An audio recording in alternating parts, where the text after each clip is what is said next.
जय हिंद, आप सभी को स्वागत है आपके अपने YouTube चैनल SBM क्लासेस में। तो आज हम लोग लेकर आए हैं पार्ट 3 जो है वास्तविक संख्या जो चल रहा था क्लास 10th का चैप्टर नंबर 1 चल रहा था। एक बेसिक तरीके से ये क्लास को चलाया जा रहा है। आप लोग इस क्लास को देखने से पहले आप लोग पिछले 2 क्लास को देख ले, तभी इस सेशन को पूरी तरह से समझ में आएगा। आई होप आप सभी लोग देखे होंगे पार्ट 1 पार्ट 2 किस तरीके से पढ़ाया गया, एकदम बेसिक लेवल से।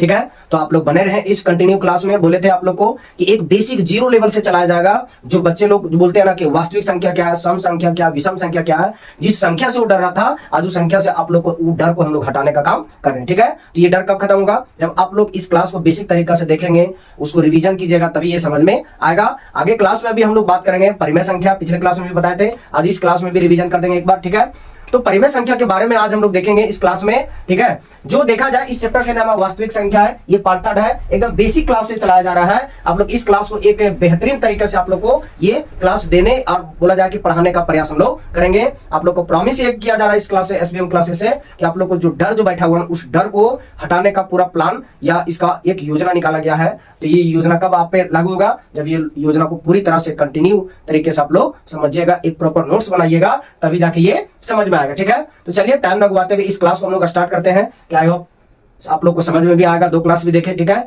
आज तीसरा क्लास हम लोग देखते हैं एकदम बेसिक क्लास में। तो चलिए इस क्लास को हम लोग स्टार्ट करते हैं।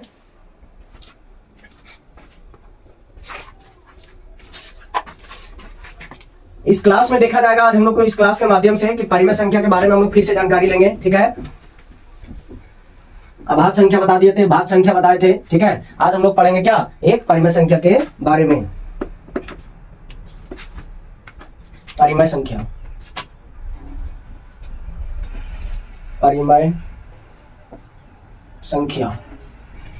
ठीक है, तो परिमेय संख्या क्या बताए थे कि जिस संख्या को हम लोग P/Q, पहले ध्यान से देख लिया जाए, इसको हम लोग लिखते हैं कि वैसी संख्या जिसे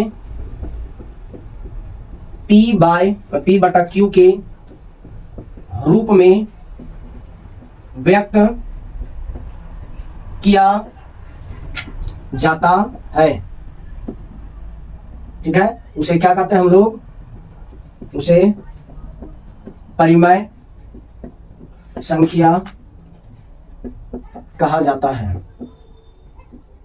ठीक है, लेकिन देखा जाए कि P/Q जो है ये P/Q के रूप में व्यक्त करना है, लेकिन इसमें क्या होता है कि Q का मान जो है ये 0 नहीं होना चाहिए। Q नॉट इक्वल टू क्या 0। इसमें देखा जाए, ये भी देखते हैं कि P और Q का HCF क्या आना चाहिए? 1 आना चाहिए। अभी जी आप लोग पिछले क्लास में बताए थे कि कोई भी 2 संख्या का HCF जब 1 आता है तो उसको हम लोग क्या बोलते हैं? सहभाज्य संख्या। ठीक है, मतलब कहा जाए कि ये हमारा क्या बनना चाहिए? ये बनना चाहिए सहभाज्य संख्या, सहभाज्य संख्या होना चाहिए। ठीक है, तो देखा जाए कि इस तरीके से जब हम लोग देखते हैं कि ये इसमें देखा जाए P/Q के रूप में व्यक्त करते हैं, लेकिन Q का मान जो है सो 0 नहीं आना चाहिए। और एक चीज और ध्यान रखिएगा कि P और Q जो भी संख्या लेना है, P और Q का HCF हमेशा 1 आना चाहिए, तभी हम लोग उसको क्या बोलेंगे? परिमेय संख्या बोलेंगे। ठीक है, तो ये देखा जाए, इसको उतार लिया जाए क्वेश्चन को। अभी हम लोग देखते हैं इसमें कि जैसे कि देखा जाए अभी हम लोग क्या कहते हैं कि 0 है। ठीक है, 0 लिखे, 0 भी परिमेय संख्या है। देखा जाए 0 को 0/1, 0/2, 0/3 ये सभी क्या लिखते हैं? ये भी मेरा परिमेय संख्या है। तो हम लोग कह सकते हैं कि इसमें Q 0 होगा, इसको 2/3 भी लिख सकते हैं। ठीक है, 4/5 भी लिख सकते हैं। देखा जाए HCF 1 आ रहा है, यहां तक देखा जाए Q का मान 0 है क्या? नहीं है। तो इसमें देखा जाए ये P का मान है और ये किसका मान है? ये Q का मान है। तो Q का मान क्या नहीं होना चाहिए? 0 नहीं होना चाहिए। और ऐसी कोई संख्या बताया जाए इसमें ये भी देख सकते हैं, -16 भी आ सकता है। देखा जाए -3 है, तो -3 जब है, ये -3, इसको -3/1 लिख सकते हैं। इसको इस तरीके से लिख सकते हैं 0.4। क्यों? क्योंकि देखा जाए जब इसको यदि हम कट करेंगे तो क्या आएगा? 10 आएगा। तो 10 आएगा, क्या बना? 4/10 बना, कटेगा 2 से, ये कटेगा 5 से, तो 2/5। ये भी क्या? ये भी परिमेय संख्या। ठीक है, तो क्या इसमें सीख मिला कि वैसी संख्या जिसको हम लोग P/Q के रूप में व्यक्त कर सकते हैं, लिख सकते हैं, लेकिन ध्यान रखना कि Q का मान जो है सो 0 नहीं होना चाहिए और P और Q का HCF हमेशा 1 आना चाहिए। मतलब कहा जाए वो P और Q क्या होना चाहिए? आपस में सहभाज्य संख्या होना चाहिए। ठीक है, चलिए आगे हम लोग देखते हैं इस क्वेश्चन में कि इस तरीके से हम लोग एक चीज देखने का प्रयास करते हैं कि रूट वाला जितना भी क्वेश्चन है, जैसे इस तरीके से √4 एक पूर्ण वर्ग भी होना चाहिए। ये भी परिमेय संख्या। कैसे? क्योंकि देखा जाए ये किसका स्क्वायर है? ये 2 का है। ठीक है, तो ये भी मेरा क्या है? पूर्ण संख्या, सॉरी परिमेय संख्या। इसको अभी हम लोग एग्जांपल में लिखते हैं। ठीक है, जैसे 0, 2/3, 4/5, 0.4, रूट क्या लिख सकते हैं 4 भी लिख सकते हैं, √9 भी लिख सकते हैं, √16 भी लिख सकते हैं, √25 भी लिख सकते हैं। इस तरीका से जाएगा, ठीक है। ये सब क्या, ये सब परिमेय संख्या है। चलिए उतार लीजिए, आगे हम लोग देखते हैं इसमें। लेकिन इस तरीके से देखा जाए, एक चीज याद रखिएगा कि रूट में उसी का होगा जिसका स्क्वायर निकला। यदि इसको हम √3 लिखते हैं, √6 लिखते हैं, तो ये किसी का है स्क्वायर क्या नहीं है, तो ये परिमेय संख्या नहीं होगा, ये भी परिमेय संख्या नहीं होगा। देखा जाए ये भी परिमेय संख्या है, किसी का स्क्वायर है, 2 का है, ये 3 का स्क्वायर, ये 4 का स्क्वायर, ये 5 का स्क्वायर है, ये सभी क्या होगा, ये सभी परिमेय संख्या होगा, ठीक है। चलिए अगला हम लोग लिखते हैं अपरिमेय संख्या के बारे में।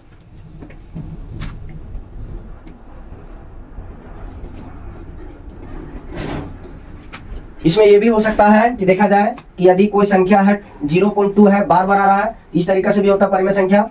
यहाँ पे देखा जाए 0.15 है, ये भी होगा क्या, परिमेय संख्या होगा, ठीक है। चलिए क्वेश्चन को उतारिए, क्या 1 होगा, सॉरी 1,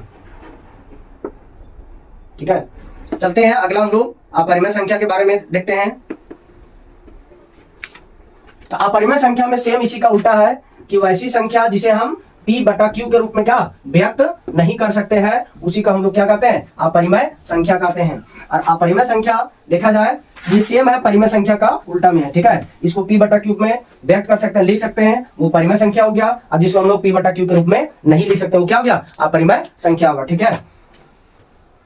क्या है अपरिमेय संख्या, अपरिमेय संख्या, अपरिमेय संख्या, ठीक है। इसको कैसे लिखे अभी हम लोग कि वैसी संख्या जिसे P/Q के रूप में व्यक्त नहीं किया जा सकता है, उसे क्या कहते हैं, उसे अपरिमेय संख्या कहा जाता है। जैसे, ठीक है। अब जैसे में देखा जाए कि हम लोग लिखते हैं रूट क्या, √2 किसी का है क्या स्क्वायर, इसी तरह क्या लिख सकते हैं √3, √5, फिर क्या लिखेंगे √6, ये सभी क्या है, ये सभी अपरिमेय संख्या है। एक चीज इसमें याद रखिएगा कि पाई जो है, पाई एक पाई का मान आता है 3.14, ठीक है। ये दोनों जो है, ये दोनों क्या है, अपरिमेय संख्या है, अपरिमेय संख्या, ठीक है। लेकिन 22/7 ये क्या है, परिमेय संख्या, परिमेय संख्या, ठीक है। इसको नोट कर लीजिएगा, ठीक है। इसको मोस्ट इंपोर्टेंट पॉइंट है। इसमें देखा जाए कि पाई का मान यदि 22/7 लेते हैं तो ये परिमेय संख्या कहलाएगा। और यदि पाई को पूछा जाए कि पाई कौन सी संख्या है, तो ये अपरिमेय संख्या है। अब पाई का एक मान होता है कितना, 3.14, ये भी क्या है, अपरिमेय संख्या है। अपरिमेय संख्या में क्या होता है कि जिसको हम लोग P/Q के रूप में व्यक्त नहीं कर सकते हैं, नहीं लिख सकते हैं, उसी को हम लोग क्या कहते हैं, अपरिमेय संख्या कहते हैं। जैसे में देखा जाए और बहुत सारा एग्जाम्पल है इसमें कि हम लोग देखते हैं कि जो बार बार इस टाइप से, ये भी हो सकता है क्या, ये भी है, ठीक है। लेकिन एक चीज याद रखिएगा कि ये इस टाइप से यदि 4 यहां रह जाए तो ये अपरिमेय संख्या नहीं होगा, ये हो जाएगा क्या, ये हो जाएगा आपका क्या, परिमेय संख्या, परिमेय संख्या, ठीक है। ये अपरिमेय संख्या नहीं हो, क्यों, क्योंकि देखा जाए कि ये 6 है, ये किसका स्क्वायर है, 2 का, तो घटेगा क्या आएगा 4, जबकि 4 क्या है, परिमेय संख्या है। इस तरीके से भी ध्यान दीजिएगा। इसमें देखा जाए कि इस तरह, इसमें क्या है 6 का 6, क्या ये √2 किसी का स्क्वायर है, नहीं है, तो इसी के बदले में ये क्या हो जाएगा, ये अपरिमेय संख्या हो जाएगा, ठीक है। चलिए आई होप आप सब लोग को समझ में आया होगा, ठीक है। चलिए इसको लिखिए, आगे हम लोग देखते हैं। इसमें अभी ये दिया है इस तरीका से, एक रूट दिया है, यहाँ पे लिखेगा 2 √, 3 √, 5 √, ठीक है। ये सभी जितना है, ये सभी क्या है, अपरिमेय संख्या, अपरिमेय संख्या, ठीक है। चलिए इसको उतारिए, आगे हम लोग देखते हैं। इसमें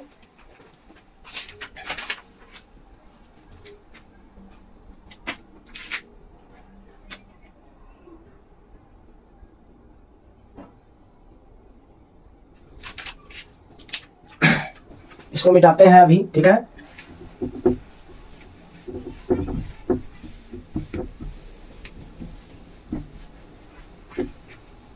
अभी हम लोग कुछ इंपॉर्टेंट पॉइंट देखेंगे परिमेय और अपरिमेय के बारे में।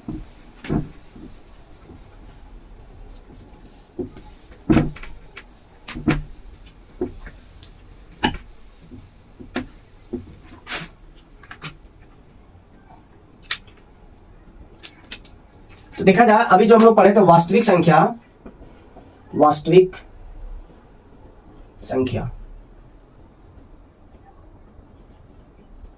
ठीक है, वास्तविक संख्या, ये वास्तविक संख्या जो है सो ये कहा जाए कि दो प्रकार का होता है, ठीक है, दो प्रकार का।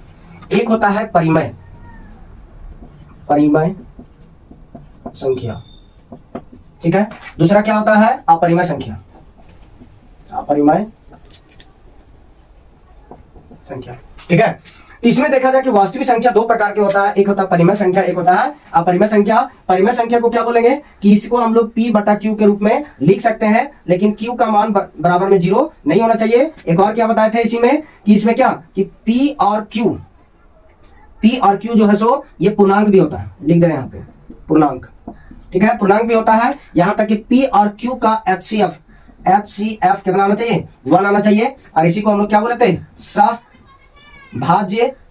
सभाज्य संख्या, ठीक है, ये सभाज्य संख्या है। लेकिन इसमें देखा जाए कि ये प्रोसेस जितना भी था ये सब क्या है? परिमेय संख्या का है। कि परिमेय संख्या किसको बोलेंगे? जिसको P बटा Q के रूप में लिख सकते हैं और Q का मान 0 नहीं होना चाहिए। यहां तक कि P और Q पूर्णांक होना चाहिए, मतलब प्लस में भी और माइनस में भी मान होना चाहिए, चलेगा, ठीक है। लेकिन एक चीज है कि ये दोनों का P और Q का HCF हमेशा 1 आना चाहिए, ठीक है। अब यहाँ पे देखते हैं सेम इसी का उल्टा कि P बटा Q के रूप में हम लोग व्यक्त नहीं कर सकते हैं, उसी को हम लोग क्या बोलते हैं? ये अपरिमेय संख्या कहते हैं। ये पाई भी अपरिमेय संख्या है, 2 पाई भी अपरिमेय संख्या है, 3 पाई भी अपरिमेय संख्या है, यहाँ तक कि ये भी क्या है? ये भी अपरिमेय संख्या है। लेकिन 22/7 जो है सो क्या है? ये परिमेय संख्या है। तो क्वेश्चन कभी कभी आता है कि परिमेय और अपरिमेय किस प्रकार की संख्या है? तो परिमेय संख्या और अपरिमेय संख्या ये वास्तविक संख्या है। जैसे हम लोग बोलते हैं ना कि संख्या दो प्रकार की होता है, संख्या जो है ये संख्या दो प्रकार की होता है, संख्या दो प्रकार की होता है। पहला है वास्तविक, दूसरा होता है काल्पनिक, ठीक है। तो मेरा सवाल आता है, ठीक है। तो इसमें देखा जाए कि पहला पॉइंट क्या है कि परिमेय और अपरिमेय संख्या को वास्तविक संख्या कहा जाता है। पता चल गया कि परिमेय और अपरिमेय को क्या बोलते हैं हम लोग? वास्तविक संख्या कहते हैं। इसको मिटाते हैं, लिखते हैं पॉइंट, ठीक है। परिमेय अपरिमेय लिखने के नीचे में आप लोग लिखिएगा पॉइंट बना के कि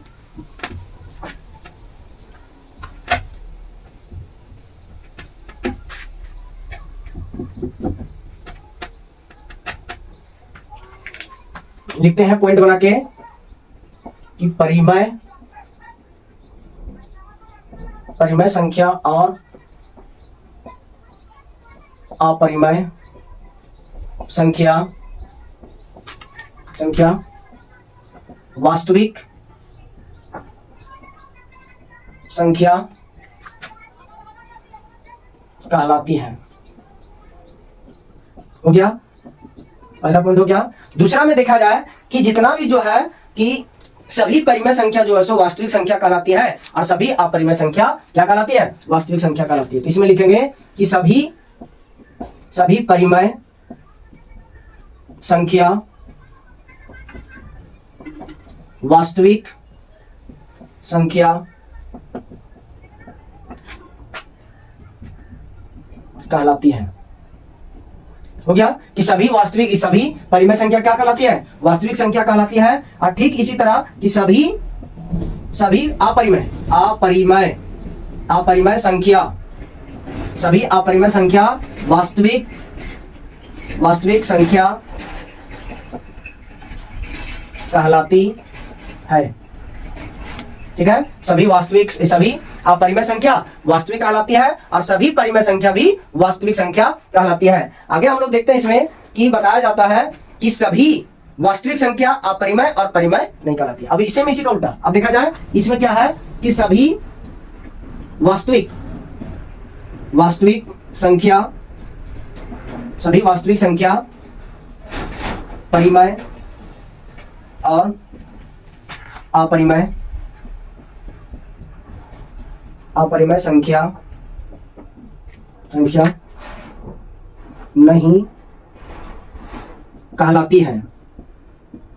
नहीं कहलाती, ठीक है। कंफ्यूजन यहां आ गया कि सभी परिमेय संख्या को वास्तविक संख्या कहते हैं और सभी अपरिमेय संख्या को भी वास्तविक संख्या कहते हैं, लेकिन सभी वास्तविक संख्या जो है सो वह परिमेय और अपरिमेय नहीं कहलाती है, ठीक है। आगे देखा जाए ये सभी कॉन्सेप्ट क्वेश्चन के रूप में आएगा आप लोग को।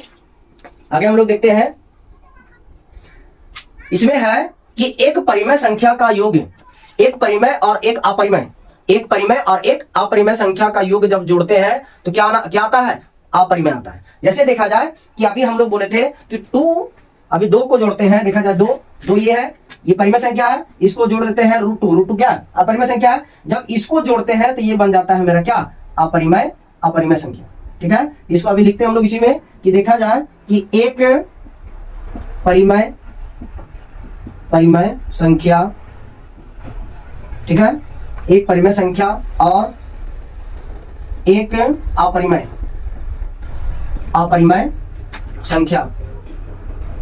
संख्या का योग अपरिमेय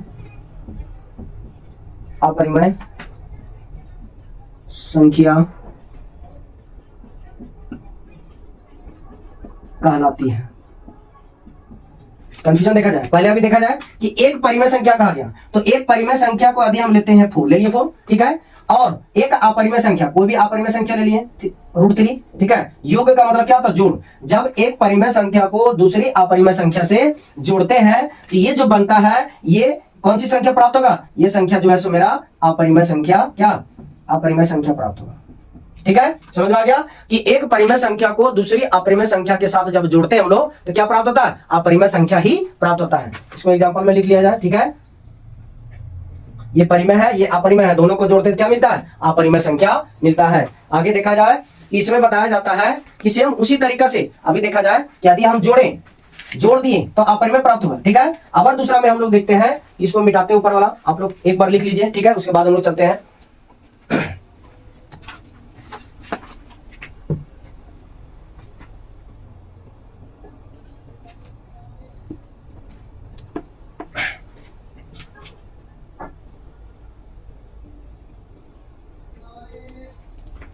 ठीक है, चलते हैं, इसको मिटाते हैं हम।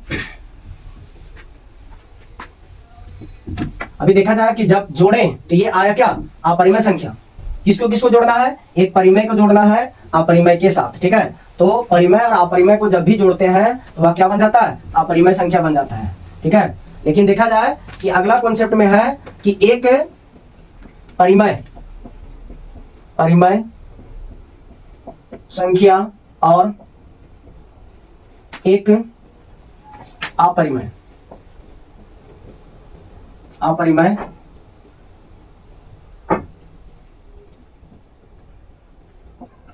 संख्याओं का अंतर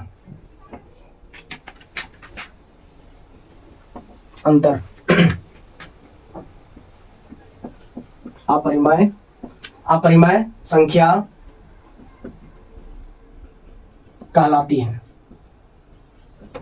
ठीक है। अभी देखा जाए कि उसमें जब जोड़े थे, योग निकाले थे तो अपरिमेय आया था, लेकिन इसमें भी क्या कहा जाना है कि एक परिमेय संख्या को एक अपरिमेय संख्या का अंतर मतलब घटाते हैं तो मेरा क्या आता है? अभी देखा जाए कि यदि 2 लिए, ठीक है, अंतर का मतलब था घटाओ, अब किसके घटाते हैं? अपरिमेय संख्या के साथ घटाते हैं। तो अपरिमेय संख्या के साथ घटाए तो भी मेरा क्या आता है? ये भी तो अपरिमेय है ना, अपरिमेय संख्या है। क्या इसका HCF बनाएगा? नहीं आएगा। क्या ये पूर्णांक है? नहीं है। तो इसमें देखा जाए कि इस तरीके से एक और यदि लेते हैं कि यदि 5 को लेते हैं, 5 को हम घटा देते हैं √2 के साथ, ये भी मेरा क्या बन जाता है? अपरिमेय संख्या बन जाता है, ठीक है। तो 2 चीज कॉन्सेप्ट में समझ में आया कि अब देखा जाए, इसको फिर से रिवीजन करते हैं कि सभी परिमेय संख्या को वास्तविक संख्या कहते हैं और सभी अपरिमेय संख्या को भी सभी अपरिमेय संख्या को हम लोग वास्तविक संख्या कहते हैं। लेकिन सभी वास्तविक संख्या को ना तो हम परिमेय संख्या कह सकते हैं और ना तो अपरिमेय संख्या कह सकते हैं, ठीक है। यहां तक ये बात समझ में आ गया। अगला कॉन्सेप्ट में क्या लिखा है कि एक परिमेय संख्या को एक अपरिमेय संख्या के साथ यदि हम लोग जोड़ते हैं, ठीक है, तो जोड़ते हैं तो हमें क्या मिलता है? अपरिमेय संख्या ही प्राप्त होता है, ठीक है। दूसरा कॉन्सेप्ट में क्या बताया कि एक परिमेय संख्या को अपरिमेय संख्या के साथ घटा देते हैं तो हमें क्या मिलता है? ये अपरिमेय संख्या ही प्राप्त होता है, ठीक है। जोड़ में समझ में आ गया, परिमेय अपरिमेय आ रहा है, घटाव में भी अपरिमेय आ रहा है। अब देखते हैं अगला हम लोग गुणा में देखते हैं कि गुणा वाला हम कैसे लिखेंगे कि यदि इसमें देखा जाए क्या है कि एक परिमेय लिखते हैं, परिमेय संख्या और एक अपरिमेय संख्या का गुणनफल अपरिमेय संख्या कहलाती है, कहलाती है, ठीक है। लेकिन यहां पे याद रखिएगा, लेकिन जीरो को क्या छोड़कर देखा जाए। अब ये बताते हैं कि जीरो को क्यों छोड़कर, ये भी बताएंगे। अभी देखा जाए एक परिमेय संख्या लिए 4 को, ठीक है। अब परिमेय संख्या के साथ यदि हम लोग गुना कर देते हैं तो ये क्या आता है 4√2 आएगा। तो 4 यदि 2 आएगा तो ये बताया जाए कि ये परिमेय संख्या है क्या, ये परिमेय संख्या नहीं है, ठीक है। इसी तरह देखा जाए कि जब गुना किए तो भी अपरिमेय संख्या आ रहा है, जोड़े तो भी क्या आ रहा है, अपरिमेय संख्या आता है, ठीक है। उसके बाद देखा जाए घटा भी दिए तो भी अपरिमेय संख्या। लेकिन अभी जो हम ये जीरो लिखे, यदि हम करते हैं जीरो को गुना करते हैं √2 के साथ, तो ये मेरा क्या आता है, ये मेरा जीरो ही आएगा। और अभी बताए थे कि जीरो क्या है, ये परिमेय संख्या है। इसको हम लोग P/Q के रूप में लिख सकते हैं। जैसे 0/1, 0/2, 0/3, ये सब क्या है, ये सब परिमेय संख्या है, ठीक है। तो इसको देखा जाए, याद रखिएगा कि कोई भी परिमेय संख्या को हम लोग अपरिमेय संख्या के साथ गुना करते हैं तो अपरिमेय संख्या आता है। लेकिन परिमेय संख्या में केवल जीरो को छोड़कर, क्यों, यदि जीरो का हम गुना करते दिया, ये क्या कर दे रहा है, ये परिमेय संख्या कर दे रहा है, ये परिमेय संख्या लग रहा है। जीरो का केवल छोड़कर बाकी किसी से भी आप गुना कीजिए परिमेय संख्या को अपरिमेय के साथ, तो क्या आता है, वो हमेशा अपरिमेय संख्या ही आएगा, ठीक है। आई होप आप सभी लोग को समझ में आया होगा। यदि समझ में आ रहा होगा तो लाइक करें, शेयर करें और सब्सक्राइब भी करें, ठीक है। उन बच्चों तक पहुंचाएं जो अब इस सेशन का तैयारी करना चाहता है, 2026 के टारगेट बोर्ड को लेकर तैयारी करना चाहता है, तो हमारे SBM क्लासेस को ज्वाइन करने का राय दें। क्यों, क्योंकि इस SBM क्लासेस के प्लेटफॉर्म पर एकदम बेसिक लेवल से मैथ को पढ़ाया जा रहा है, ठीक है। यहाँ तक कि साइंस का भी जल्दी स्टार्ट करेंगे। अभी इंट्रोडक्शन क्लास तो एक दिए थे, ठीक है। चलिए आप लोग उतारिए इसको, आगे हम लोग चलते हैं।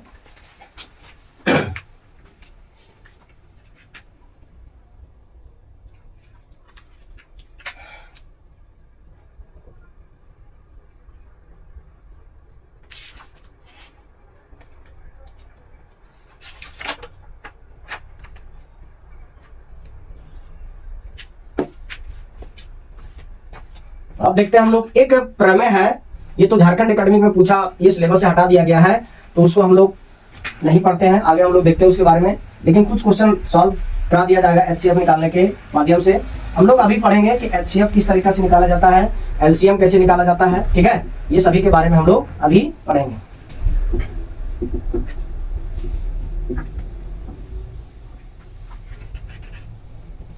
देखा जाए इसमें अभी हम लोग गुणनखंड के बारे में पढ़ेंगे, क्या, अभाज्य गुणनखंड के बारे में पढ़ेंगे। तो अभाज्य गुणनखंड टॉपिक लगा दिया जाए, अभाज्य गुणनखंड,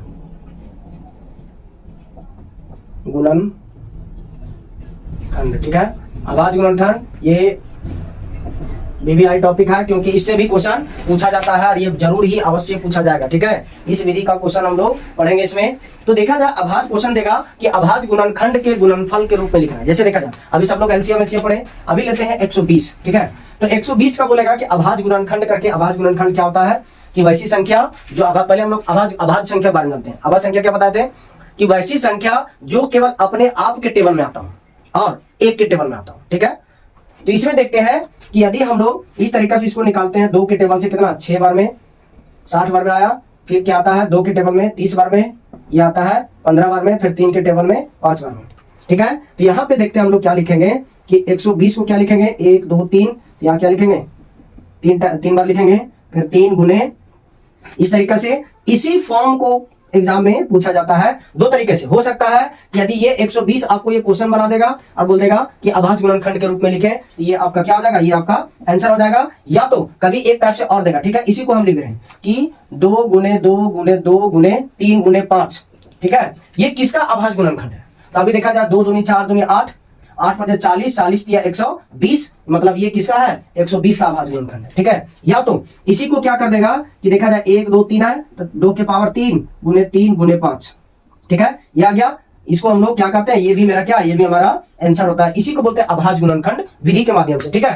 तो इसमें देखा जाए कि अभाज्य संख्या क्या बताते हैं कि वह संख्या जो 2 के टेबल में भी कटता हो, सॉरी मतलब अपने आप के टेबल में भी कटता हो और 1 के टेबल में भी कटता हो। तो इसमें देखा जाए क्या 2 है, ये 2 के पहाड़ा से भी कटेगा, 1 के पहाड़ा से भी कटेगा। अब 3 में देखा जाए ये 3 से भी कटेगा, ये 1 से भी कटेगा। 5 में क्या है कि ये 1 के पहाड़ा से भी कटेगा, ये 5 के पहाड़ा से भी कटेगा। तो इस तरीके से हम लोग क्या बोलते हैं, इसको अभाज्य गुणनखंड बोलते हैं, ठीक है। तो इसमें देखा जाए ये सब तो नहीं होगा, लेकिन ये पहचानने का नियम बता दिए, इसका आंसर क्या होगा, ये इतना ही इसका आंसर होता है। ये जो है सो क्या है, ये आपका आंसर है। ठीक है, तो ये दो तरीका से क्वेश्चन आप लोग को फंसाएगा, या तो क्वेश्चन को आंसर बना देगा या तो आंसर को क्वेश्चन बना देगा। आगे हम लोग देखते हैं इसी तरीका से कि यदि हम लोग 24 का निकालते हैं, अभी एक बहुत सारा भी एग्जांपल को हम लोग सॉल्व करेंगे। ठीक है, तो इसमें देखा जाए, हम क्वेश्चन अभी लिखते हैं, इसमें पहले क्वेश्चन को लिख लेते हैं। क्या है कि 24 का पहले बनाते हैं। ठीक है, 24 आ गया, उसके बाद फिर हम 96 का निकालते हैं।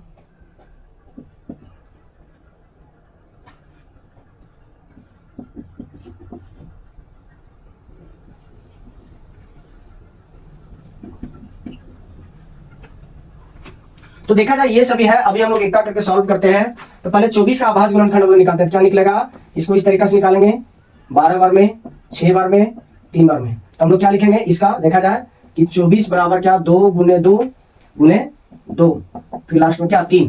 तो ये होता है इसका आंसर होता है। ठीक है, उसके बाद देखा जाए इसका 96 का, तो 96 का निकालते हैं हम लोग 2 से 4 बार में, 8 बार 48 बार में, इसका कितना बार में, 24 बार में, फिर इसी तरह आएगा, आ गया। तो 1 2 3 4 5। यहाँ पे देखा जाए कि यदि हम 96 को लिखते हैं तो क्या लिखेंगे, 2 गुने 2 गुने 2, 1 2 3 4 5, 1 2 3 4 5 आ गया, 2 लास्ट में क्या है 3 है।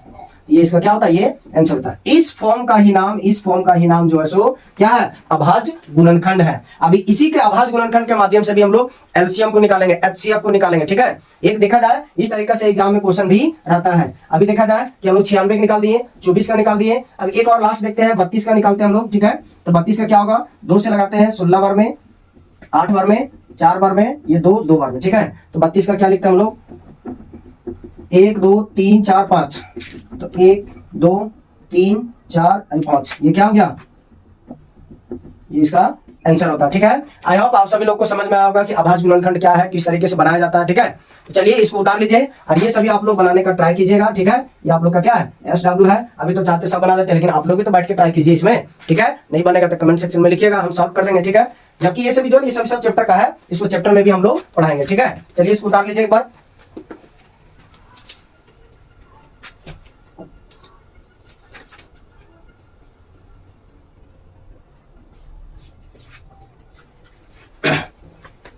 आगे हम लोग चलते हैं। ठीक है, इस टॉपिक से आगे बढ़ते हैं हम लोग। ये अभाज्य गुणनखंड टॉपिक है, इसी में हम लोग पढ़ेंगे कि अभाज्य गुणनखंड विधि के द्वारा, अभाज्य गुणनखंड विधि के द्वारा हम लोग एचसीएफ और एलसीएम निकालते हैं। ठीक है, ये तो अभाज्य गुणनखंड अभी बता दिए, अभाज्य गुणनखंड।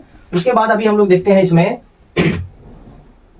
कि इसी के माध्यम से ये विधि है। ठीक है, विधि से क्या निकालते हैं हम लोग, इसमें एलसीएम और इसी से निकालेंगे एचसीएफ।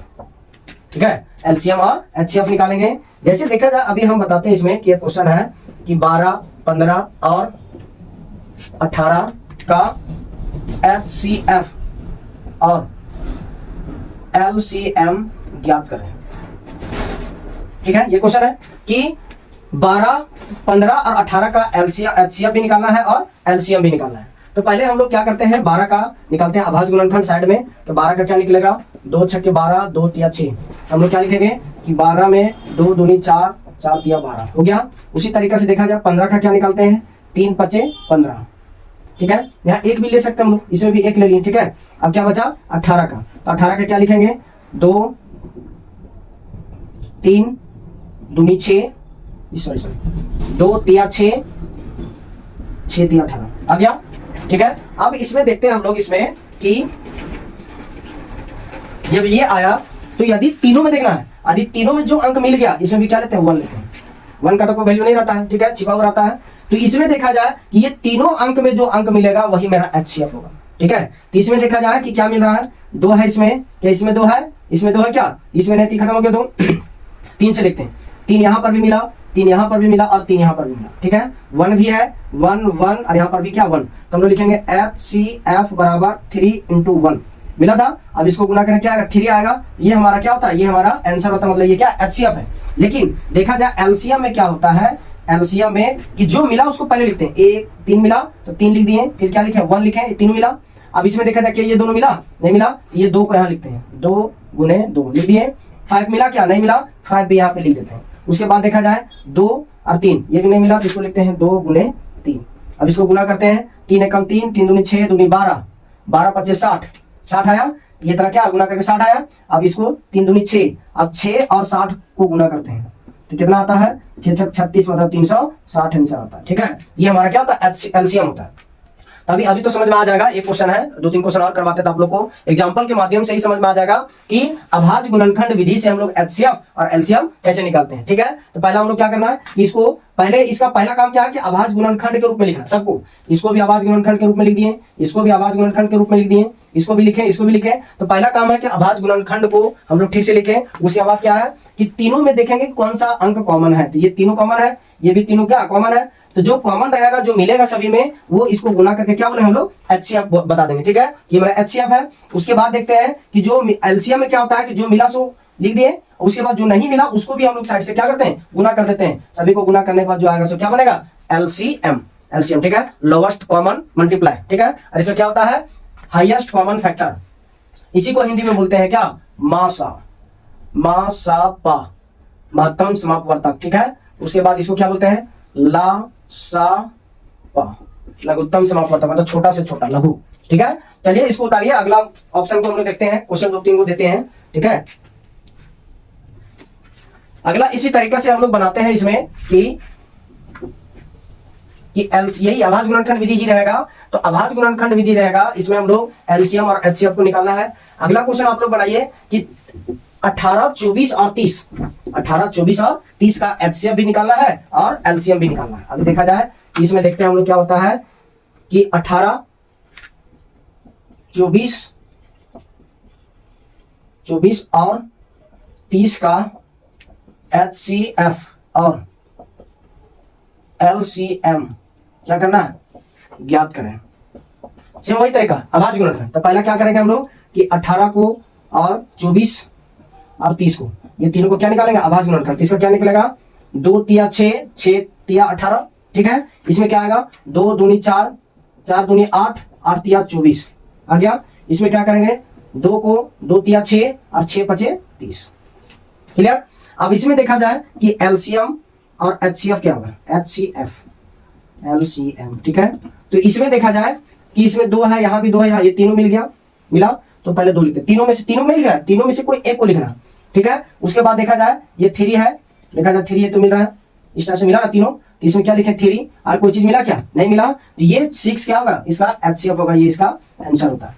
ठीक है, अगला हम लोग देखते हैं एलसीएम में, एलसीएम में क्या क्या मिला 2 मिला और 3 मिला, इसको लिख दिए। अब जो नहीं मिलेगा उसको लिखना, क्या ये मिला, ये तो नहीं मिला, तो इसको क्या लिखते हैं 3। ये दोनों 2 नहीं मिला, इसको भी लिख लेते हैं, तो 2 गुना 2 लिख दिए। उसके बाद क्या 5 मिला नहीं मिला, तो 5 को भी हम लोग यहाँ पे लिख देते हैं। ठीक है, आप सभी को गुना करते हैं, 2 तिया 6, 6 तिया 18, 18 दूनी 36, 36 और इधर से क्या है 10 आया, इधर से क्या बनेगा 360 बनेगा।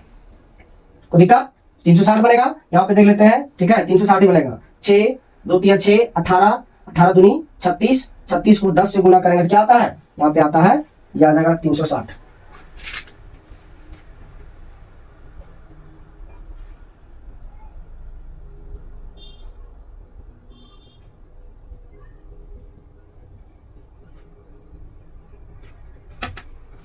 चलिए अब अगला हम लोग देखते हैं, ये इसका क्या होता है एलसीएम। फिर एक और क्वेश्चन है, इसमें आप लोग को देते हैं कि आप 20, 25 और 40 इसका निकाला जाए एचसीएफ, केवल एचसीएफ। इसमें सेम इसी विधि से, तो 20 को क्या लिखेंगे 2 दूनी 4, 4 पचे 20। ठीक है, इसमें क्या 25 का क्या लिखेंगे 5 गुने 5। ठीक है, इसमें देखते हैं 40 को क्या लिखेंगे 2 दूनी 4, 4 पचे 2 दूनी 4, 4 दूनी 8, 8 पचे 40 हो गया।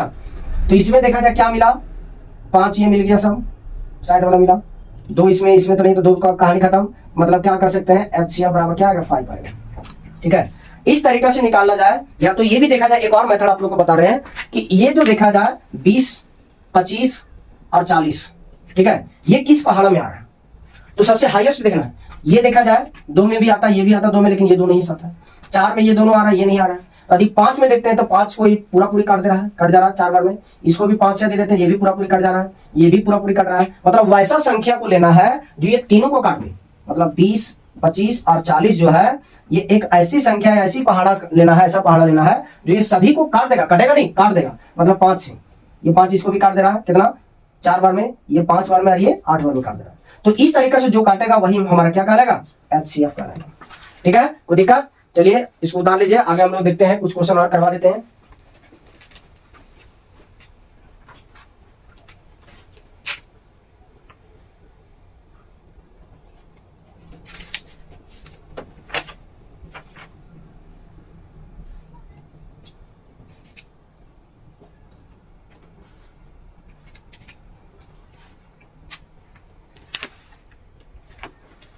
एक लास्ट क्वेश्चन हम लोग देखते हैं इसमें। एक क्वेश्चन है, ये अभाज्य गुणनखंड, ये किससे बना रहे हैं हम लोग, ये अभाज्य गुणनखंड विधि के द्वारा हम लोग HCF और LCM भी निकाल रहे हैं। ठीक है, अगला क्वेश्चन हम लोग देखते हैं, इसमें आप लोग बनाने का प्रयास कीजिएगा।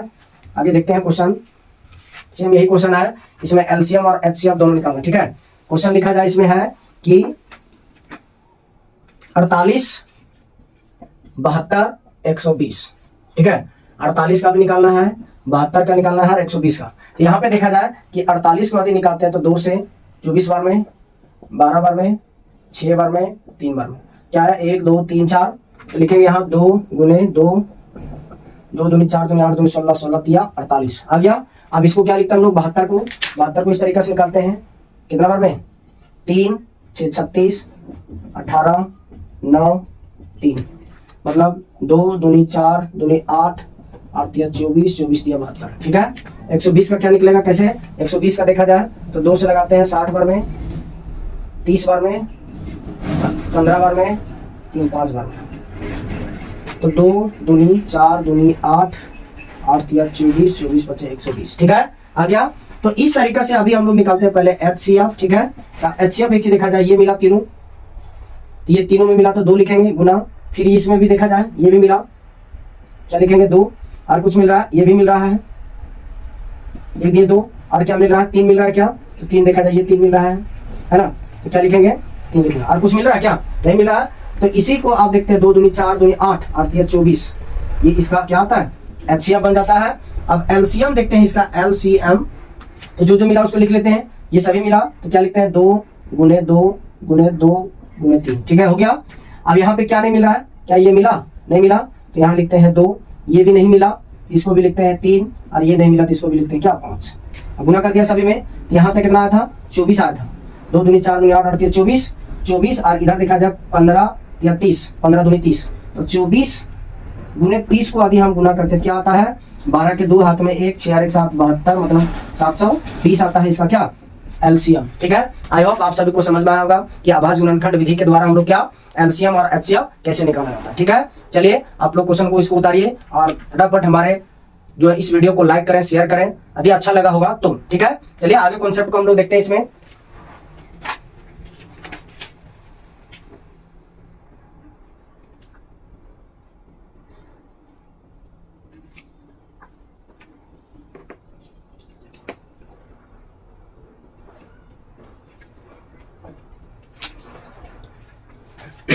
अब इसमें भी देखा जाए, क्वेश्चन घुमा देगा कि आप लोग को दे देगा कि अनुपात निकालें, सेम क्वेश्चन है। अभी देखा जाए, अभी सेम क्वेश्चन है कि अभी यही क्वेश्चन कर देगा कि 48, 72, 120 का HCF और LCM का क्या अनुपात ज्ञात करें।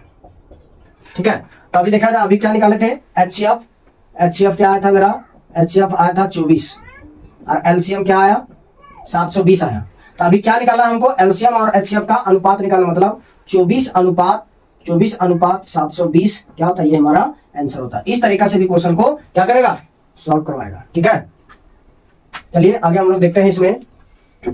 अब हम लोग को एक पढ़ना है LCM और HCF पढ़ना है कि 2 संख्या दिया रहेगा, पहली संख्या और दूसरी संख्या, और उसमें से LCM दे देगा तो HCF निकालेगा। तो इसका एक फॉर्मूला है, आप लोग याद रखिएगा, पहली संख्या गुना दूसरी संख्या, पहली संख्या गुना दूसरी संख्या बराबर में क्या होता है, LCM गुना HCF। ठीक है, LCM और HCF होगा क्या, ये होता है फॉर्मूला कि पहली संख्या गुना दूसरी संख्या बराबर क्या होता है, LCM और HCF। अभी इसको और तोड़ते हैं, ये मेन है। ठीक है, इसको हम लोग लिख सकते हैं पहली संख्या ठीक है। अभी हमको पहली संख्या यदि निकालना बोलेगा तो क्या बोलेंगे हम लोग। तो इसमें एक चीज देखा जाए आप लोग यहाँ पे कि यदि पहली संख्या निकालने बोलेगा तो हमको 3 चीज दिया रहेगा, ये देगा, ये भी देगा और ये भी देगा, तब जाके पहली संख्या निकलेगा। तो इसका फॉर्मूला क्या होता है, पहले लिखते हैं LCM गुना HCF, ठीक है। बटा क्यों दिए कि जब पहली को पूछ रहा है तो ये गुना में इधर आएगा तो भागा में यहाँ क्या लिखेंगे, दूसरी संख्या, ठीक है। ये आता है। एक और बनाइए, इस तरीके से क्वेश्चन फंसाएगा, इसको ध्यान से समझिएगा पहले कि दूसरी संख्या दिया है, एलसीएम भी दिया है, एचसीएफ भी दिया है, हमको पहली संख्या पूछेगा तो पहली संख्या बराबर क्या होगा कि पहली संख्या बराबर एलसीएम गुना एचसीएफ बटा में दूसरी संख्या। इसके बाद हम लोग देखते हैं अगला इसमें, ठीक है, कि आपको दे दे एलसीएम भी देगा, एचसीएफ भी दे देगा और पहली संख्या भी देगा, तो आप दूसरी संख्या निकालना है, ठीक है। दूसरी संख्या तो दूसरी संख्या में क्या होगा, तो सेम इसी तरीका से कि एलसीएम गुना एचसीएफ बटा, अब देखा जाए क्या बटा, अब जब ये गुना में इधर आएगा तो भागा में, तो क्या होगा पहली संख्या, ठीक है। ये बना इसका फॉर्मूला। अभी देखा जाए और फॉर्मूला भी बनेगा। अब ये भी तो हो सकता है इसमें कि इस तरीका से हम लोग क्या देखते हैं कि इसमें हम कि यदि ये पहली संख्या भी देगा, दूसरी संख्या भी देगा, एलसीएम भी देगा, तब हमको एचसीएफ निकालना। तब क्या करेंगे हम लोग कि पहली संख्या गुने दूसरी संख्या, अब बट्टा में आप ले जाएंगे क्या एलसीएम, तो मेरा बचेगा क्या एचसीएफ, तो वही एचसीएफ निकालना है। तो क्या लिखेंगे कि एचसीएफ बराबर में क्या होगा कि पहली संख्या गुना क्या दूसरी संख्या हो गया। अब बटा में क्या लिखेंगे एलसीएम, ये आपको समझ में आ गया होगा, ठीक है। अब आगे हम लोग देखते हैं कि यदि एलसीएम ये दे दिया, आप देखा जाए इसी का सेम उल्टा करें कि पहला दे दे, दूसरी संख्या भी दे दे, एलसी क्या बोले कि एचसीएफ भी दे दे, तो क्या बचा मेरा एलसीएम। तो एलसीएम के लिए क्या हम लोग लिखेंगे कि एलसीएम बराबर क्या पहली संख्या गुने क्या दूसरी संख्या बटा में क्या देंगे एचसीएफ, ठीक है। अभी इस पर क्वेश्चन करेंगे हम लोग, ठीक है। ये आ गया क्या आपका चौथा। तो इसमें अभी देखा जाए कि सबसे मेन ये था कि पहली संख्या गुने दूसरी संख्या बराबर एलसीएम गुने एचसीएफ। तो इसमें देखते हैं कि यदि पहली संख्या पूछेगा तो क्या लिखेंगे एलसीएम गुना एचसीएफ बटा में दूसरी संख्या, और इसमें क्या है कि दूसरी संख्या यदि पूछेगा तो एलसीएम गुना एचसीएफ बटा में क्या पहली संख्या, और यदि एचसीएफ पूछ दे तो एचसीएफ पूछेगा तो हम लोग क्या बोलेंगे इसमें कि पहली संख्या गुने दूसरी संख्या बटा में एलसीएम, और इसमें क्या एलसीएम है तो पहली संख्या गुना दूसरी संख्या बटा में क्या एचसीएफ, ठीक है। आई होप कि आप लोग को समझ में आएगा ये कन्वर्जन, ठीक है। इस तरीका से ये जो होता है ये बेसिक पॉइंट है। आप लोग बेसिक की ओर, मतलब बेसिक हम लोग क्लास एंड कर रहे हैं, अब हम लोग आप चैप्टर की ओर आएंगे। तो इसको ध्यानपूर्वक अभी देखा जाए, दो कॉन्सेप्ट बताया इसमें। पहला कि अभाज्य गुणनखंड विधि के द्वारा एलसीएम और एचसीएफ कैसे निकाला जाता है। दूसरा कॉन्सेप्ट क्या था कि अभी पहली संख्या दूसरी संख्या भी दे दे, एलसीएम और एचसीएफ भी, ये कॉन्सेप्ट में चलेंगे। ये दो ऐसा पॉइंट है जो आप लोग को ये क्या एग्जाम से रिलेटेड ये पूछा जाता है, ठीक है। दो ही, ठीक है। उसके बाद देखा जाए कि अभी इसमें हम लोग क्या करते हैं कि इस तरीका से जो भी क्वेश्चन पूछेगा इसको सॉल्व करते हैं, और अगला क्लास में हम अब चैप्टर में एंट्री करेंगे, ठीक है। तो चलिए इस कन्वर्जन को आप लोग लिख लीजिए एक बार, ठीक है। इससे रिलेटेड हम क्या क्वेश्चन अभी करते हैं।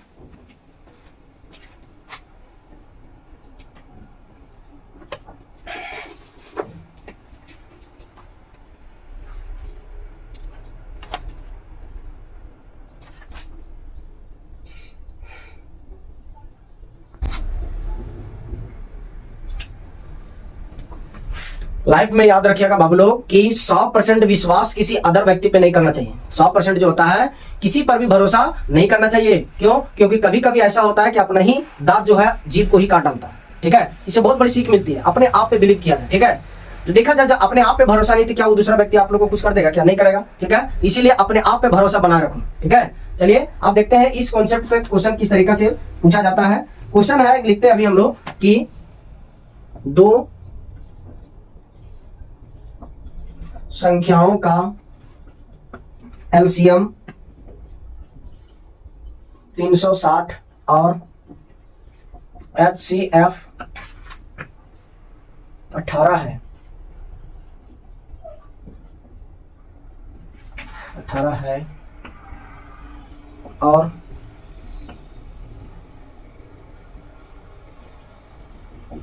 पहली संख्या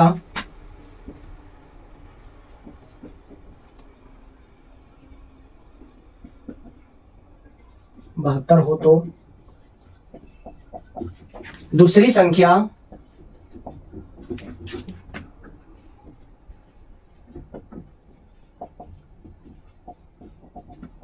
ठीक है।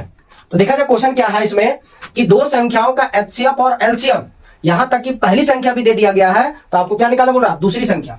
तो इसमें देखा जाए क्या लिखा है कि दो संख्याओं का एचसीएफ एलसीएम कितना 360 है और एचसीएफ जो है 18 है, यहां तक कि पहली संख्या भी दे दिया गया है, तो हमें क्या बोल रहा है, दूसरी संख्या। अभी लिखा है तो दूसरी संख्या का फॉर्मूला यहां पे लिखते डायरेक्ट कि पहली संख्या गुने दूसरी संख्या बराबर क्या, एलसीएम गुना एचसीएफ, ठीक है। इसमें देखा जाए कि पहली संख्या का मान कितना दिया है 72 मतलब 72 दिया है, दूसरी संख्या तो दिया नहीं है, इसको इसी तरह उतारते हैं।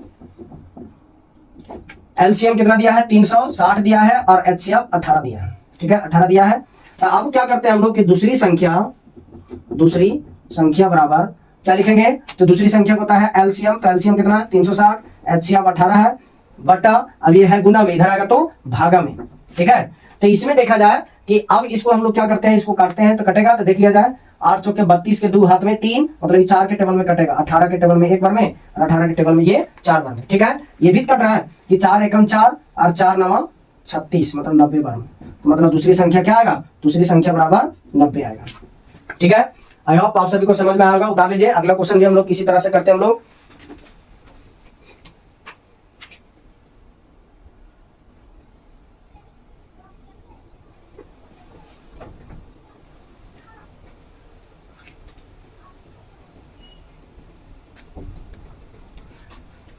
ठीक है, अगला क्वेश्चन हम लोग देखते हैं इसी तरीका से कि यदि आप लोग को इसको मिलाते हैं, क्वेश्चन है कि पहली संख्या और दूसरी संख्या दिया है, यहां तक कि एचसीएफ भी दिया है, तो हमको क्या बोल रहा है एलसीएम निकालने के लिए, ठीक है। तो एलसीएम निकालने के लिए देखा जाए क्वेश्चन आप लोग को दे रहे हैं इस तरीका से कि यदि